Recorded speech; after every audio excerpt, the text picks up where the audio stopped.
sumamba, magpasalamat sa ating Panginoon. Tayo na kumanta, sumayaw sa saliw ng tugtugan, kay inang pagmasdarang nagkakaisa at sama-sama magkakapatid.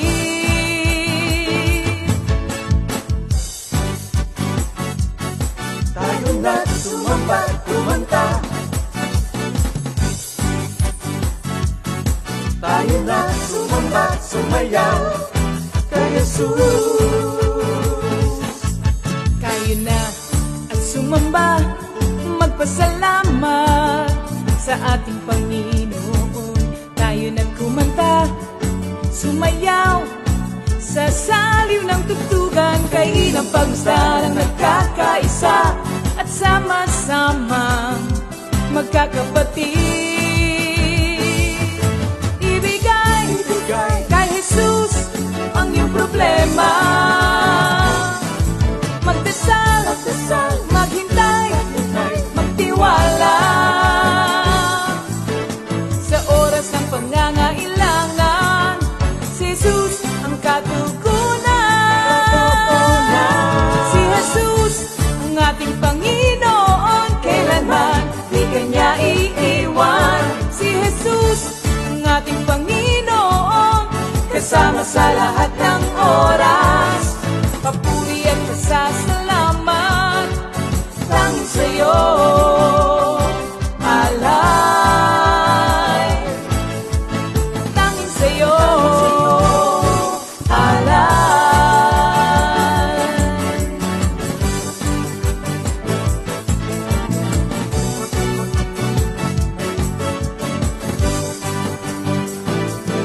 Si Jesus ang ating Panginoon, kailanman di Kanya iiwan. Si Jesus ang ating Panginoon, kasama sa lahat ng oras. Si Jesus ang ating Panginoon, kailanman di Kanya iiwan. Si Jesus ang ating Panginoon, kasama sa lahat ng oras. Papuri at pasasalamat tanging sa'yo, alay. Tanging sa'yo, alay.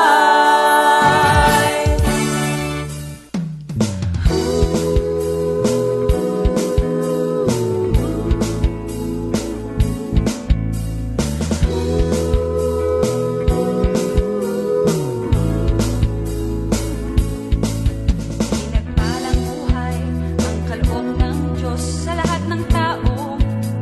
May takot sa Kanya. Pinagpalang buhay ang kaloob ng Diyos sa lahat ng tao. Nagtitiwala. Good evening once again, brothers and sisters, north, south, east, west, at sa mga kapatid namin all over the world. Good morning, good afternoon, good evening, good afternoon. Anumang oras natapat ng ating Bible study, magandang good day, blessed day, So, let's be excited, and I know all of us are excited sapagkat muli na naman tayo makakapakinig ng magandang balita. Before anything else, mga kapatid, samahan niyo ako sa isang panalangin. Let's ask for the Lord's guidance sa gabing ito sa ating pag-aaral. Purihin ka o kataas-taasang Diyos Ama sa langit. Kulang ang salita para aming ipaabot sa iyo ang aming taus-pusong pasasalamat sa iyong dakilang katapatan sa amin, sapagkat patuloy mo kaming pinagkakalooban ng kalayaan na makarinig ng magandang balita. Hindi lang magandang balita, kundi mabuting balita. Sa gabing ito, kami po'y patuloy na lumalapit sa trono na iyang awa at nagpapalinis upang maging karapat-dapat kami sa pagtanggap ng iyong mga banal na salita, Lord. And we ask for thy Holy Spirit to be upon us, to give us the understanding that we need for every words na aming mga papakinggan, Panginoon. Sapagkat tunay na kulang ang aming kaalaman, pangunawa, kung wala po inyong gabay at patnubay. Thank you, Father God. May your name be glorified tonight. And we ask for thy anointing to be upon, first and foremost, to our music ministry, the praise and worship team, Panginoon, at sa magbibigay ng iyong banal na salita. Thank you, Father God. We bring back to you the highest praise, the highest glory and honor. In Jesus' name we pray. Amen. Hallelujah. Okay, mga kapatid, announcement po. Tungkol CSM, meron po silang quarterly fellowship. At ito yung kauna-unahan for the year 2024 quarterly fellowship ng Comfy Singles Ministry. Ano po? Ito po yung gaganapin sa February 25, 2024. Magsisimula po ng alas 2 ng hapon at matatapos ng alas 6 ng hapon. Ano ha? Ang ating pong dress code, ano ha? Ay smart casual, color red, pink and white. Mamili na po kayo dyan kung anong gusto nyong kulay. At ito po yung gaganapin sa Cramsis, Makati West. Ano ha? At meron po tayong share sa mga youth. May share po tayo for the food. 250 per head. Ano ha? At ito po yung entitled. Itong gathering nito is entitled Rhythms of Love. 1 John 4:16 to 18. Rhythms of Love. Yan. Thank you, Lord. Ano ha? And of course, hindi natin makakalimutan ang ating mga kapatid who are celebrating their special day. February 14, 2024. Happy birthday sa pangunguna ng ating kapatid na si Sister Vergenes Abanilla. Kapatid, happy birthday po sa inyo.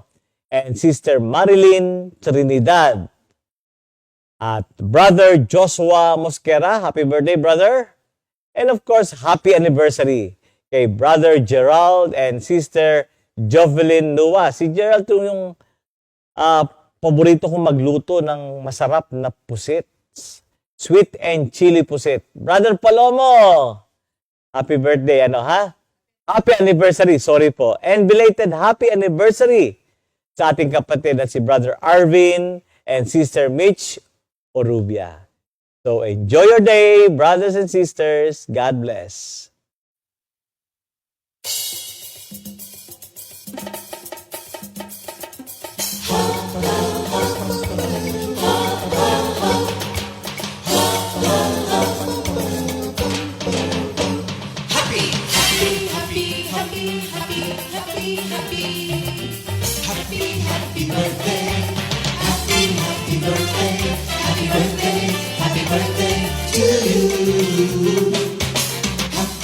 Anniversary, happy anniversary, happy anniversary. Happy anniversary. May the good Lord bless you, may the Lord's light shine upon you. Happy anniversary to you. Happy birthday to you.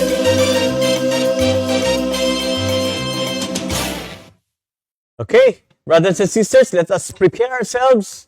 Sama-sama po tayong magpuri sa ating dakilang Diyos. Let's welcome now the praise and worship team.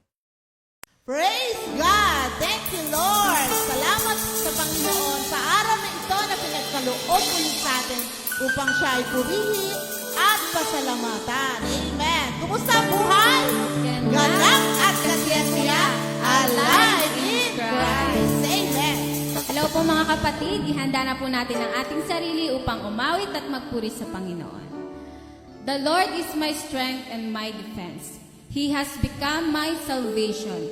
He is my God, and I will praise Him, my Father's God, and I will exalt Him. Amen! Palakpakan natin ang ating Panginoon. Hallelujah! Hallelujah! Handa na ba tayong umawit sa Panginoon? Amen! Sige! Purihin na natin ang ating Panginoon.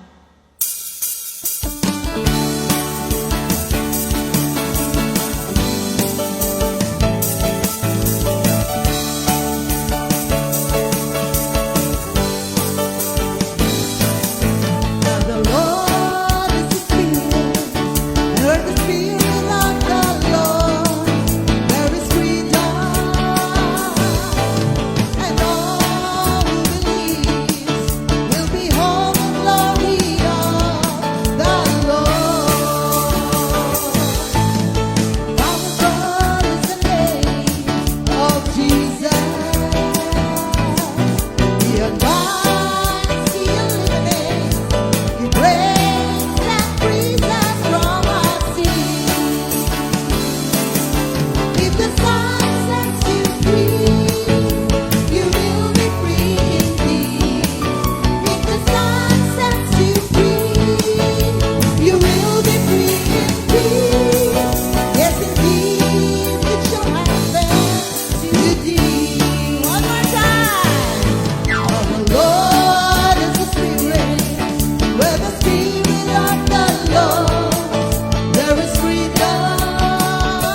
Diyos na nasa atin.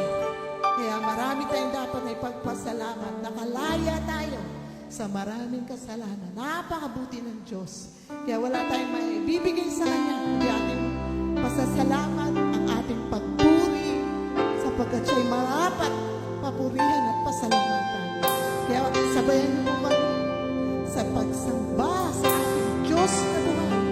Hindi natutulog at mahal na mahal ang Kanyang mga anak.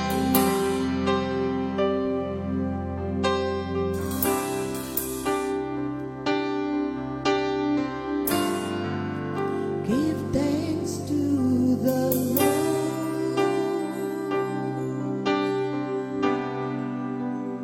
for He is good.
delight to do your will. Lord, you are so good. Lord, you are so faithful. Lord, you are so powerful. I delight to do your will. I will give you praise, oh God. I will give you praise, Lord Jesus. I will exalt your name in all the earth. For you are so wonderful and worthy to be praised. You are my healer. You are my peace. You are my everything, oh God. To you I belong. You are my healer. You are my peace. You are my everything, oh God. To you I belong. I will give you praise, oh God. I will give you praise, Lord Jesus. I will exalt your name in all the earth. For you are so wonderful. Jesus, you are so wonderful. For you are so wonderful. For you are so wonderful. Worthy to be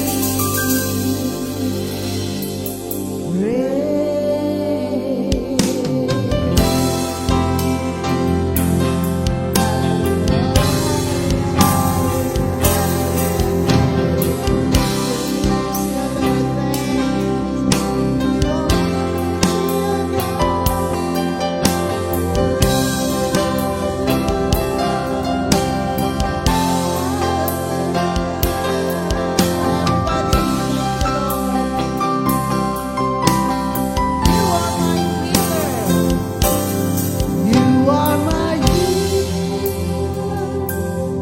You are my peace.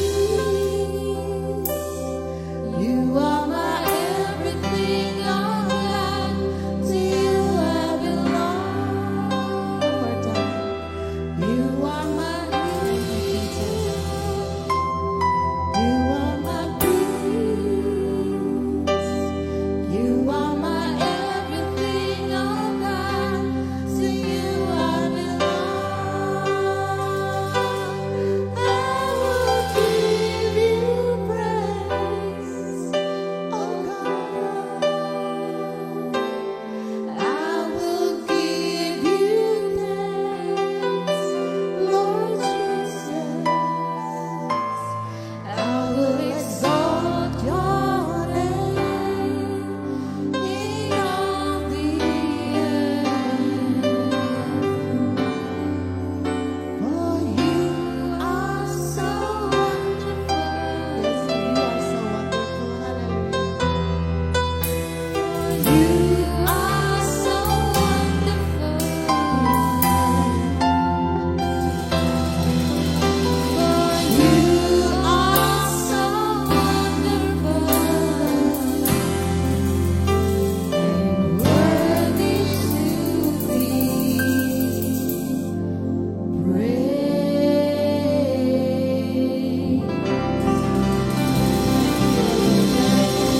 Palakpakan natin lahat ng mga puso natin sa lahat ng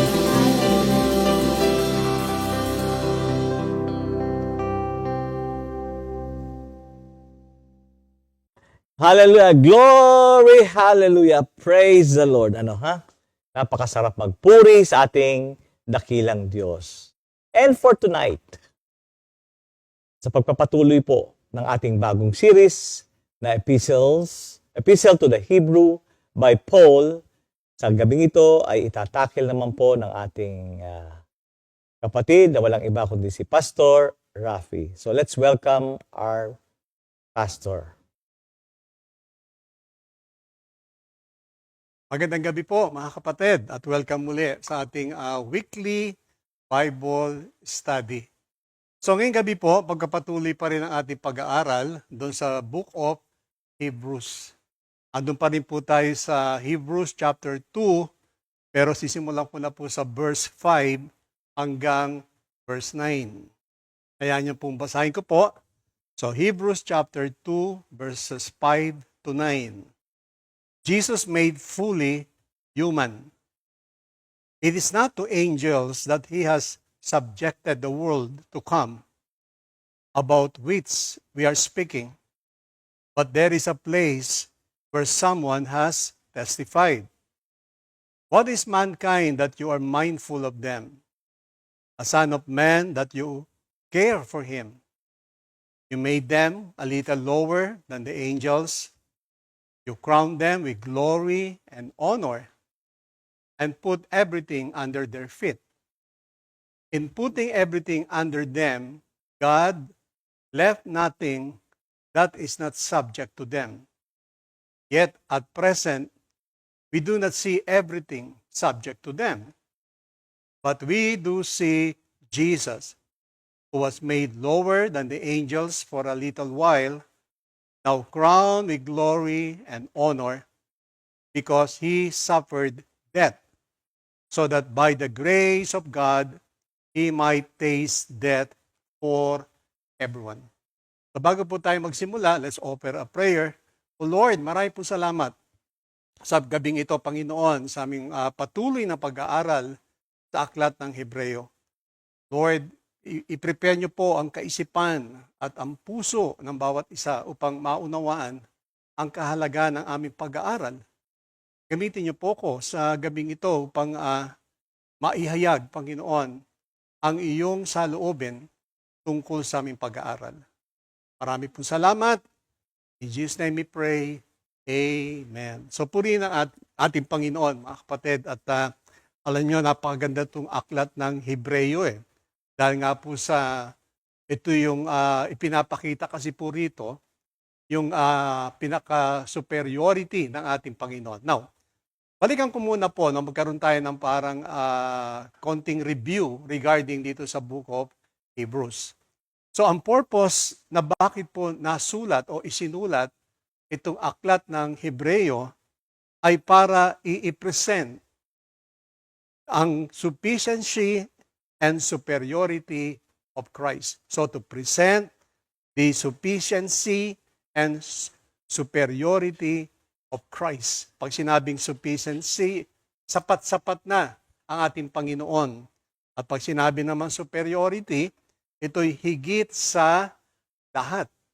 Now, kanino ba isinulat itong Book of Hebrews? Well, unang-una po, isinulat ito sa mga tinatawag na mga Hebrew Christians na kung maaari o who may have been considering a return to Judaism. Perhaps, maaaring dahilan because of immaturity, lack of understanding of biblical truths.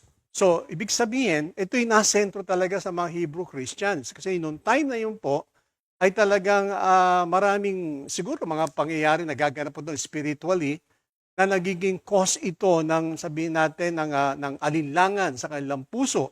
Kaya nga, sinasabi, perhaps, na ito yung mga taong ito because of immaturity. Pag sabi immaturity, maaaring hindi pa sapat yung kanilang kaalaman tungkol sa mga katotohanan, lalo na particular sa salita ng Diyos, lack of understanding of biblical truth, which is nagiging problema rin naman po natin sa kasalukuyan because of lack of understanding of biblical truth, hindi talaga, sabi natin, 100% na naipagkakaloob ang paglilingkod at paniniwala sa Diyos.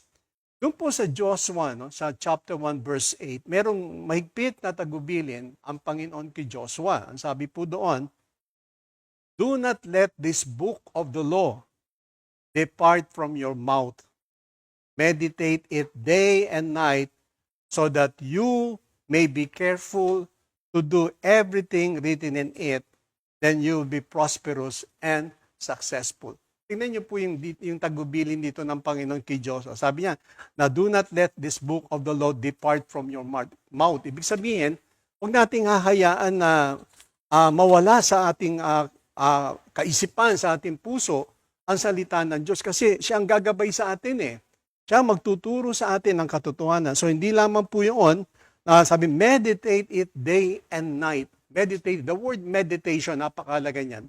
Alam niyo dun sa Book of Psalms, sa chapter 1, may binanggit po dun na tungkol sa meditation. So pag sinabing meditation, 3 bagay ang dapat nating tandaan at maunawaan. Unang-una, we have to examine, we have to experience, and we have to make an evaluation.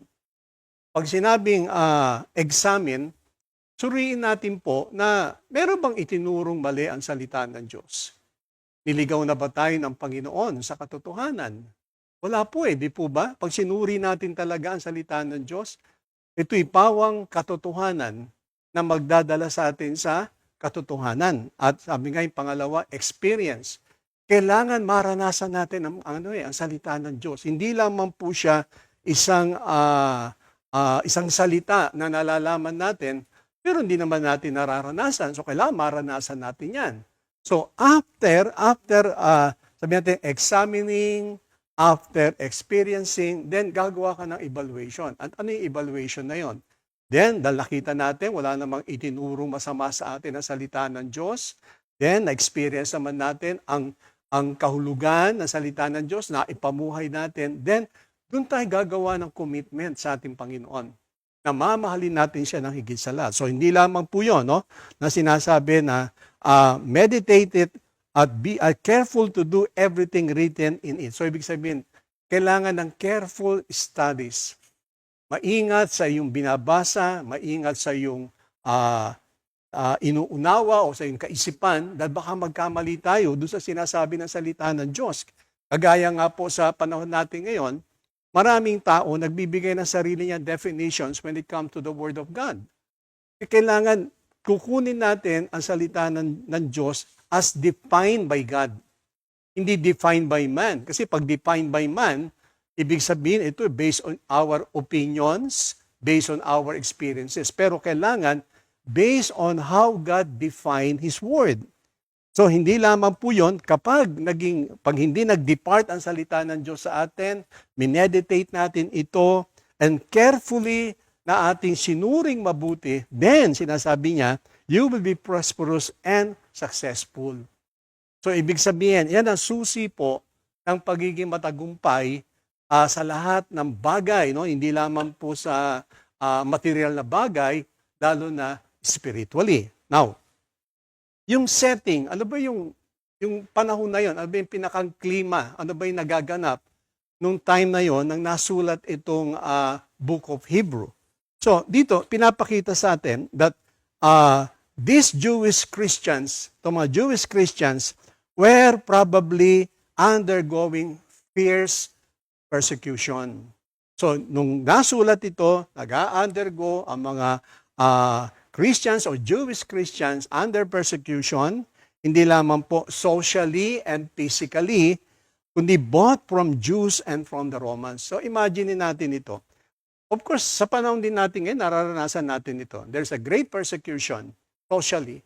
Para bang hindi lahat ng tao pwede mo na ngayon samahan, kundi mamimili talaga tayo ng mga taong ating pupuntahan, sasamahan, pati mga celebrations, mamimili tayo. Kasi nga, alam natin na hindi na tayo dapat naroon sa mga lugar na ito and physically talagang dapat naman po talaga. At naranasan ito ng mga Jewish Christians. Now, hindi lamang po doon, so the people needed to be reassured. Ito po. So, the people needed to be reassured that Christianity was true. So humingi ng assurance itong mga Jewish Christians ng kasiguraduhan na ang Christianity ay talagang totoo and that Jesus was indeed the Messiah. So para bang naniniguro ang mga Jewish Christians na ano ba itong ini-introduce na another faith, and that is Jesus Christ. Now, ang Judaism po ay talagang hindi naman po madali ito. Pero ang maganda po rito, itong Judaism during the time ng ating Panginoong Yesus ay almost perfect. Almost perfect. At bakit? Kasi it is divinely designed.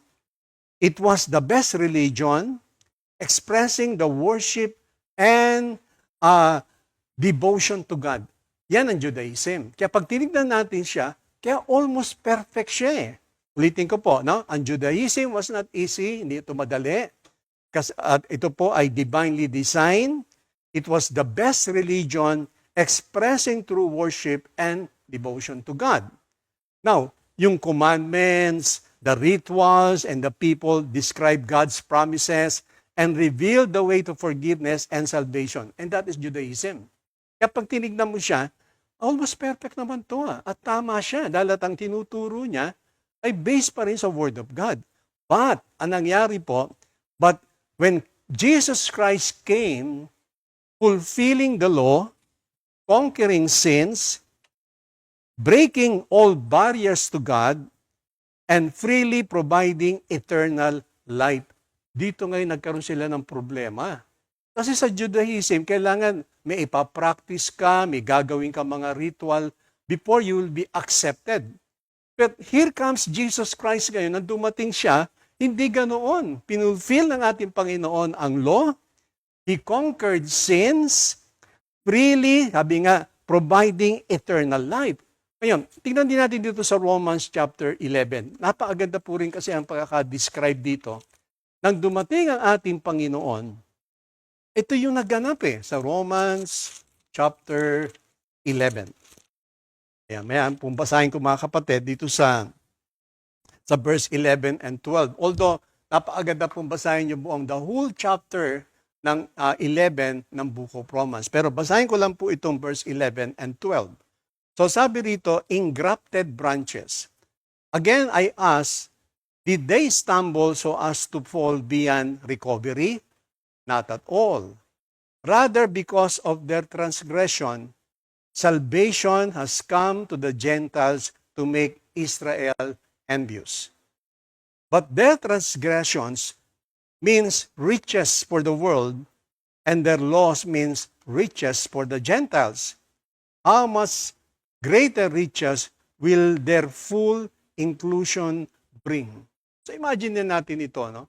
Yung salvation, so because of Jesus Christ, nawala na ng distinctions between the Gentiles and ang mga Israelites. Binuksan na ng Panginoon ngayon ang pintuan for us, Gentiles, na makareceive ng blessing that receives ng mga Israelites. Ngayon, hindi lamang po yun sa verse 28 and 32. 28 to 32. Sabi po dito, as far as the gospel is concerned, they are enemies for your sake. But as far as election is concerned, they are loved on account of the patriarchs. For God's gift and His call are irrevocable. Just as you were at one time disobedient to God, have now received mercy as a result of their disobedience. So they too have now become disobedient in order that they too may now receive mercy as a result of God's mercy to you. For God has bound everyone over to disobedience so that He may have mercy on them all. So makikita natin po yung blessing. No? Through Jesus Christ, yung kanyang pagdating, nagdala ito na maraming blessing sa lahat ng tao. For those who believe in Him, for those who accepted Him, for those who turn away from their sins, and for those who obey Him. Nagdala ito ng blessing sa atin. Now, so dito rin po, ang Book of Hebrews ay tinatawag is a masterful document.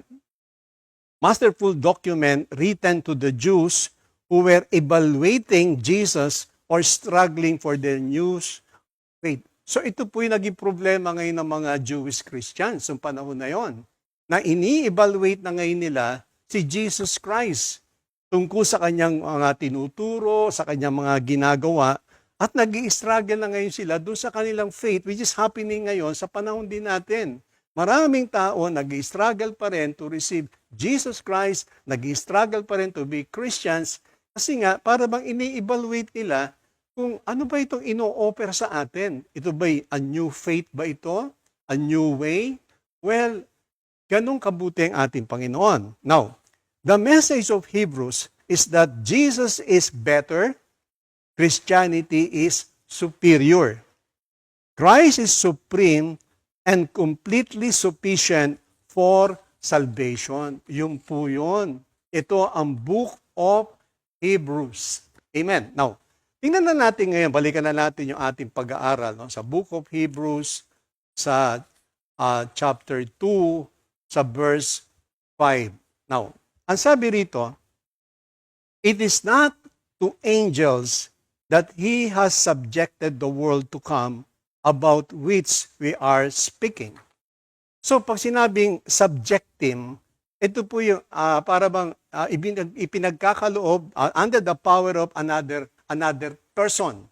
O kumbaga, ito ay sinasakop na. Yan ang sinasabing subjecting. So, subjecting the world to come. So, tandaan natin, balikan natin ng konti po yung Hebrews chapter 2 sa verse 1 to 4 na tinalakay naman ni Pastor Simple last Wednesday. Now, doon po sa Hebrews chapter 2, 1 to 4, pinapakita na the preacher, mismo yung sumulat nitong sulat nito, turns to a word of exhortation. So ito yung words of exhortation wherein telling us that they may pay closer attention to what they have heard so that they will not drift away. So yun ang sinasabi dun sa verse 1 to 4 ng chapter 2, na tayo ay sinasabihan na, sabi nga po, na pay close attention. Ibig sabihin, basahin natin mabuti, maging maingat tayo doon sa ating binabasa at pinapakinggan for us, sabi nga, hindi mag-drip away. Pag sinabing drip away, para bang ikaw ay manlamig na, umalis ka na sa presensya ng Diyos at bumalik ka na naman sa dati. So, ang kailangan natin ay closer attention to what we have heard and what we have read. Amen. Now, God was spoken to us by His Son, who is enthroned and sustains all things by His powerful word. So, ang ating Panginoon ay nangusap through His Son, sa Kanyang anak. Kaya nga siya nandito sa lupa, bumaba sa lupa, para i-demonstrate sa atin yung sinasabi ng salita ng Diyos. Now, hindi lamang po yun. Now He returns to His message as we see verse 5, na sinasabi po ko sa verse 5 doon, for He has not subjected to angels the world to come. So, binigyan niya ng emphasis nung preacher na hindi binigay sa angels. Hindi pinamahala sa angels ang mundo na darating. Sinasabi po diyan. Now, doon sa verse 6 to 8, ayan yung basahin ko po to. And put everything under their feet. In putting everything under them, God left nothing that is not subject to them. Yet at present, we do not see everything subject to them. But we do see Jesus, who was made lower than the angels for a little while, now crowned with glory and honor because He suffered death, so that by the grace of God, He might taste death for everyone. Yan. Tignan natin po ito. Ano ba yung sinasabi sa atin? So dito, ipinapakita sa atin to show what is about to happen in the future. Para ba sinasabi sa atin, ito ang magaganap in the near future sa pamagitan ng mga salitang ito, na the author quotes Psalms 8. Kinote niya yung Psalms 8 dito eh. Tingnan po natin ang Psalms 8 ha. Dahil makita natin yung relationship nito pagdating kay Jesus Christ. Psalms chapter 8. Simulan ko po sa verse 1 hanggang verse 9. So, ganito po nakalagay sa Psalms 8. Lord, our Lord, how majestic is your name in all the earth. You have set your glory in the heavens through the praise of children and infants. You have established a stronghold against your enemies to silence the foe and the avenger. When I consider your heavens, the work of your fingers, the moon and the stars which you have set in place, what is mankind that you are mindful of them? Human beings that you care for them. You have made them a little lower than the angels and crowned them with glory and honor. You made them rulers over the works of your hands. You put everything under their feet, all flocks and herbs and the animals of the wild, the birds in the sky and the fish in the sea, all that swim the paths of the seas. Lord, our Lord, how majestic is your name in all the earth. Yan. Tingnan natin ngayon ito. So sinasabi nga, kinote ngayon nung preacher o yung author, yung Psalms 8, na dito, itong book na ito, pinraise po rito ang the majestic of the Lord. God has set His glory above the heavens, and God has set and has established strength. Yung sinasabi sa sa Psalms chapter 8. Dito, sabi nga po, ulitin ko po, na God has set His glory above the heavens and has established strength. Now, kung mapansin po ninyo, you will notice that this Psalm 8 asking what humans that He cares for them. Para yung tanong para sinasabing, ano nga ba ang tao para alalahanin ng Diyos? Hindi lamang po yun. What are humans that God remembers them? Sino nga ba tayo para alalahanin, kalingain ng Diyos? Amen. Now, we are so small. Alam nyo, napakaliit natin kapag tinignan po kasi yung gawain ng Diyos, ang buwan and the stars, the universe, ay napakaliit natin. Napakaliit po natin. But the focus is on what God has done to humans. Ang point po rito, sa Psalms chapter 8, na kinote ng author, na tayo, sabi nga, ang focus ng Psalms 8 is what God has done to humans. Ano ginawa ng Diyos sa atin? Imagine niyo po yun, na itong ginawa ng Diyos sa atin. Now, so dito, binanggit po dyan yung Son of Man. Meron po dyan Son of Man sa binasa natin kanina. So, isang Son of Man speaks of humans.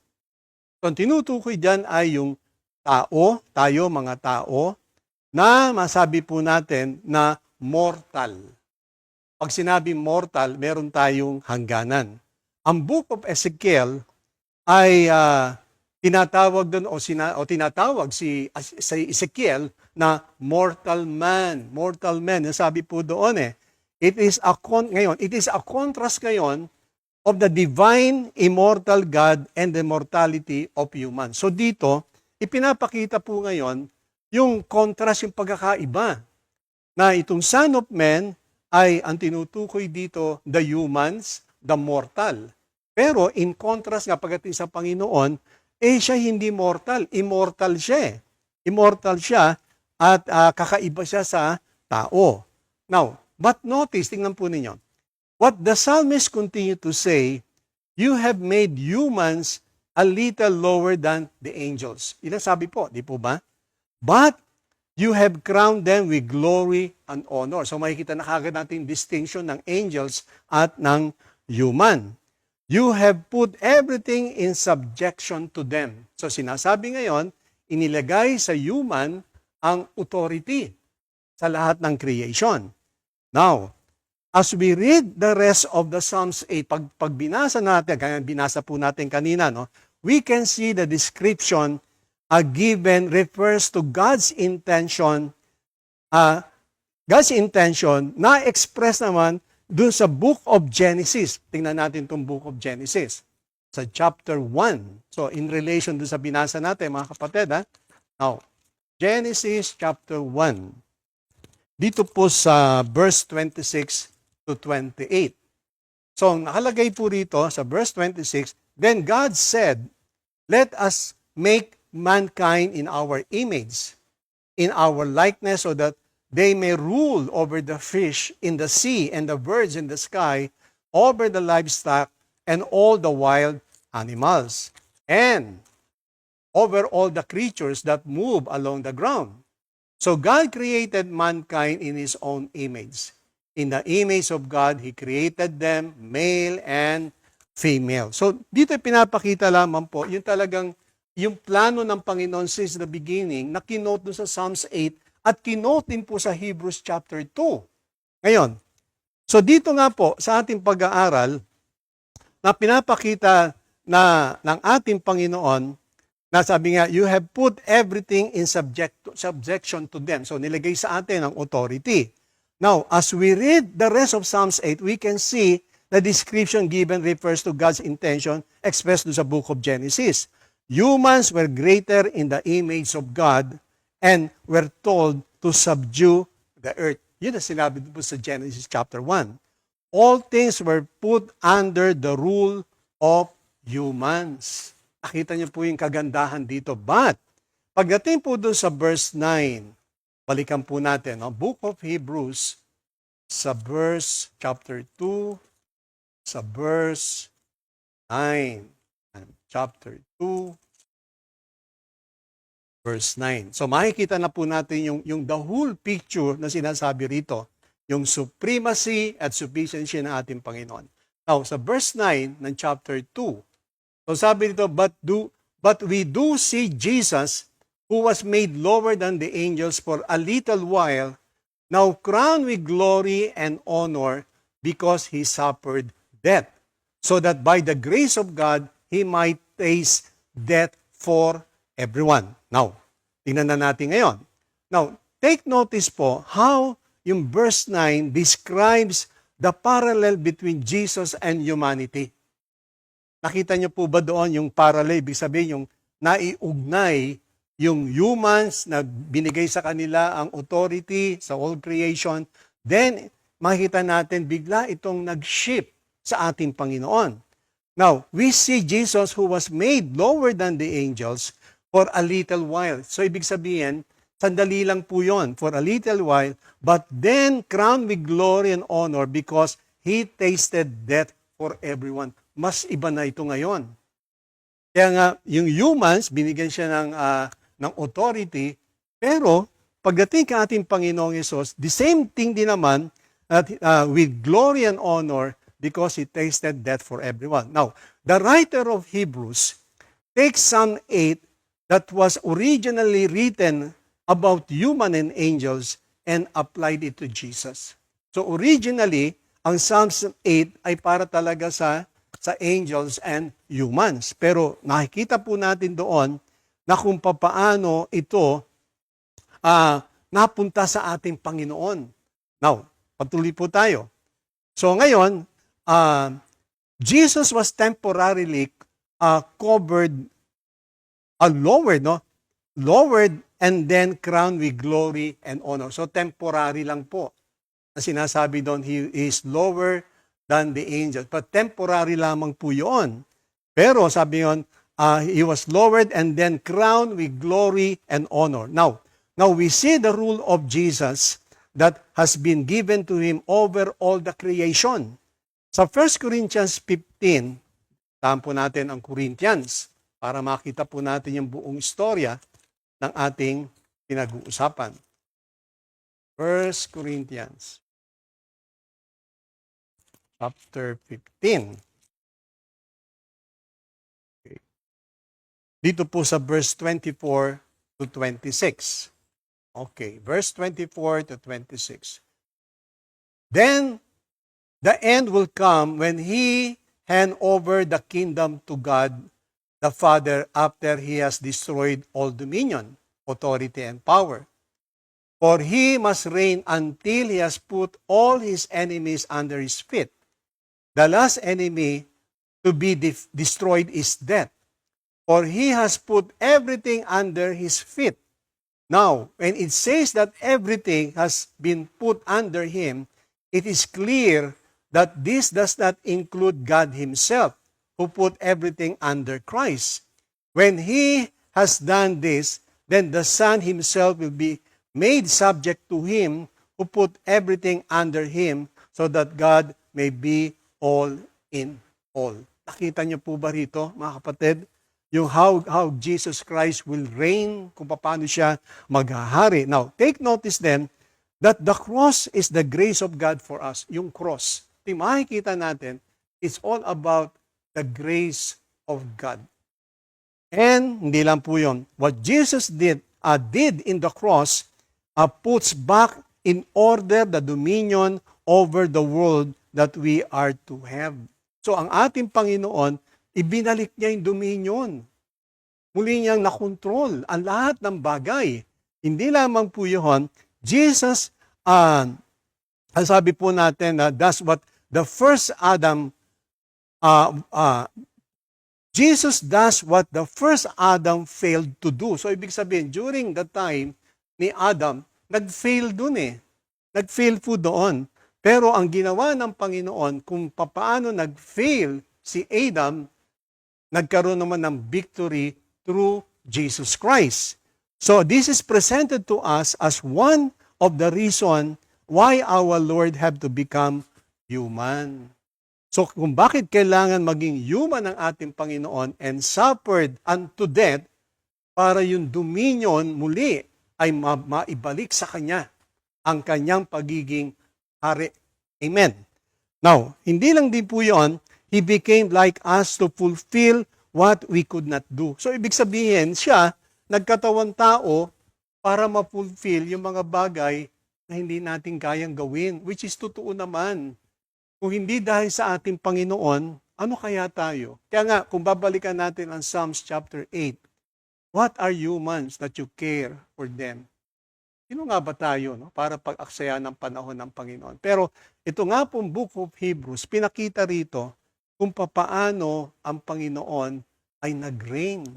Na kung bakit siya bumaba rito, sabi nga, temporarily na nilower siya sa angels, but temporary lang po yon.